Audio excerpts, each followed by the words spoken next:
Vladimir Zelensky Ukraine के राष्ट्रपति, क्या अब इनकी हालत गैर हो गई है?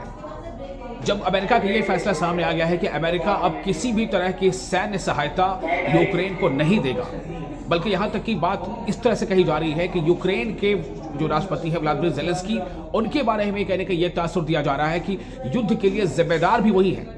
अब एक ऐसी हालत में जब रूस से लंबे समय से युद्ध चल रहा है और तमाम देश, अमेरिका के साथ कई और देश थे जो लगातार ज़ेलेंस्की की मदद कर रहे थे, यूक्रेन की मदद कर रहे थे, चाहे वो हथियार के जरिए हो या फंड्स के जरिए हो, लेकिन अब सीधे तौर पर ऐसा लग रहा है कि जो ट्रंप प्रशासन है, ट्रंप प्रशासन सीधे तौर पर एक तीखी बहस के बाद बहुत ज्यादा नाराज दिख रहा है। अब क्या होगा यूक्रेन का, अब क्या होगा व्लादिमीर ज़ेलेंस्की का? व्लादिमीर ज़ेलेंस्की अब क्या करेंगे?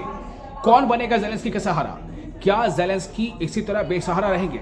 यूक्रेन के लोगों का अब क्या होगा, जिनको कहीं ना कहीं एक आशा थी कि कुछ देश हैं जो हमें लगातार सहायता कर रहे हैं, चाहे वो सैन्य सहायता हो या आर्थिक दृष्टि से सहायता हो। लेकिन अब जबकि एक तीखी बहस की बात सामने आ रही है ट्रंप और ज़ेलेंस्की के बीच, उसके बाद ऐसा लगता है कि अमेरिकी प्रशासन जो काफी सख्त रवैया अपना रहा है। आपको बताते हैं पूरी कहानी। यूक्रेन राष्ट्रपति व्लादिमीर ज़ेलेंस्की और अमेरिकी राष्ट्रपति डोनाल्ड ट्रंप के बीच शुक्रवार को तीखी बहस देखने को मिली और इस तीखी बहस के बाद इसको लेकर अब अमेरिका नाराज है। बिल्कुल साफ तौर से ये बात स्पष्ट हो गई कि अमेरिका नाराज है। ट्रंप प्रशासन के प्रेस सचिव कैरोलिन लेविट ने कहा है कि अमेरिका अब यूक्रेन को सैन्य सहायता नहीं देगा। जी हाँ, अमेरिका अब यूक्रेन को किसी भी तरह की सैन्य सहायता नहीं देगा, न आर्म्स, एम्युनिशन, कुछ भी नहीं, क्योंकि उनकी प्राथमिकता अब शांति वार्ता है। अमेरिका का रुख अब बदल रहा है। अमेरिका की तरफ से कहा जा रहा है कि उनकी प्राथमिकता क्या है? उनकी प्राथमिकता है शांति वार्ता। ज़ेलेंस्की की अमेरिका यात्रा के दौरान हुए विवाद के बाद यह फैसला आया है। जो आपको मैंने बताया कि जो कैरोलिन लेविट है, जो ट्रंप प्रशासन की प्रेस सचिव हैं, लेविट का कहना है कि अब हम वास्तविक स्थायी शांति के बिना किसी भी दूर के देश को युद्ध के लिए खाली चेक नहीं भरते रहेंगे। कोई इस तरह की मदद नहीं होगी। इसका मतलब साफ है। क्या मतलब है? मतलब सिर्फ यह है कि अब अमेरिका यूक्रेन को पहले की तरह धन नहीं देगा, ना तो सैन्य सहायता मिलेगी, ना ही धनराशि। दो देशों के राष्ट्रपति के बीच ओवल ऑफिस में झगड़ा हुआ, इस तू मैमे को पूरी दुनिया ने देखा। जी हां, अमेरिका के इतिहास में ऐसा पहली बार हुआ है। मेजबान ने मेहमान की खूब बेइज्जती की, खाना तक नहीं खिलाया। कई तरह की चर्चा हो रही है, कई तरह की बातें सामने आ रही है। साथ ही ज़ेलेंस्की को ट्रंप ने खूब फटकार भी लगाई है। अमेरिका के राष्ट्रपति डोनाल्ड ट्रंप और यूक्रेन के राष्ट्रपति व्लादिमीर ज़ेलेंस्की के बीच शुक्रवार को जो हुआ उसे दुनिया ने देखा। इस नोकझोंक के बाद से शांति समझौता खटाई में पड़ गया है। सबसे बड़ा सवाल यही है कि क्या जो शांति को लेकर बात हो रही है अब वो खटाई में पड़ जाएगा मामला, या फिर अब ये पूरा जो मामला है वो एक नया मोड़ ले लेगा। अमेरिका और यूक्रेन के संबंध तल्ख हो चुके हैं। दोनों की दोस्ती में दरार आ गई है। हालांकि पूरी दुनिया ने ओवल ऑफिस में शुक्रवार देर रात जो देखा उसकी पटकथा नई नहीं है। दोनों के बीच तल्खी 2019 से ही कायम है। ये पहली बार नहीं है कि दोनों देश में तल्खियां दिखी हैं आपस में। आज से 6 साल पहले ही इसकी शुरुआत हुई थी। ये वो साल था जब डोनाल्ड ट्रंप को अपने पहले महाभियोग का सामना करना पड़ा था।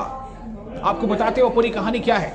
आप उस कहानी को सुने, क्योंकि आपको जब इस बात का एहसास होगा, जब आप जानेंगे कि असल में इसके पीछे क्या है, कौन सी ऐसी बात है, कौन सी ऐसी पटकथा है, कौन सा ऐसा वाकया है जो इसके पीछे कहीं ना कहीं एक स्क्रिप्ट के तौर पर सामने आ रहा है या बड़ा कारण बनकर सामने आ रहा है। आपको बताते हैं। दरअसल अमेरिकी राष्ट्रपति डोनाल्ड ट्रंप और यूक्रेन के राष्ट्रपति व्लादिमीर ज़ेलेंस्की की व्हाइट हाउस से मुलाकात हुई।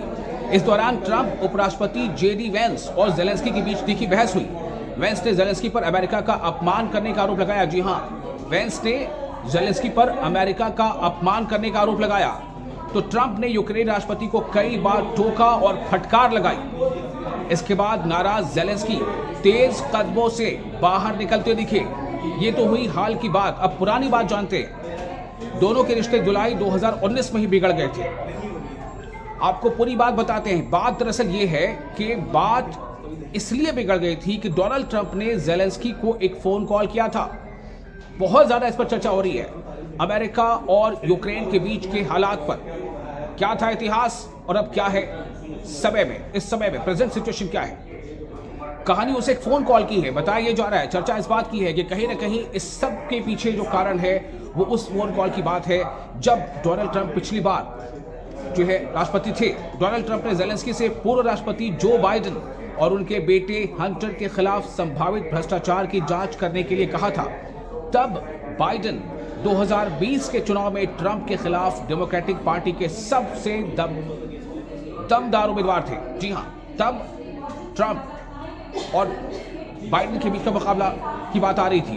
बाइडेन 2020 के चुनाव में ट्रंप के खिलाफ डेमोक्रेटिक पार्टी के सबसे दमदार उम्मीदवार थे। ट्रंप ने कॉल से पहले के दिनों में यूक्रेन को दी जाने वाली लगभग $400 मिलियन की सहायता रोक दी थी। हालांकि बाद में उन्होंने इसे जारी भी कर दिया था। ट्रंप के आरोप हंटर बाइडेन पर केंद्रित थे। उनके मुताबिक चूंकि हंटर को ऊर्जा क्षेत्र में कोई अनुभव नहीं था, फिर भी यूक्रेनी गैस कंपनी बुरिस्मा के निदेशक बना दिए गए थे।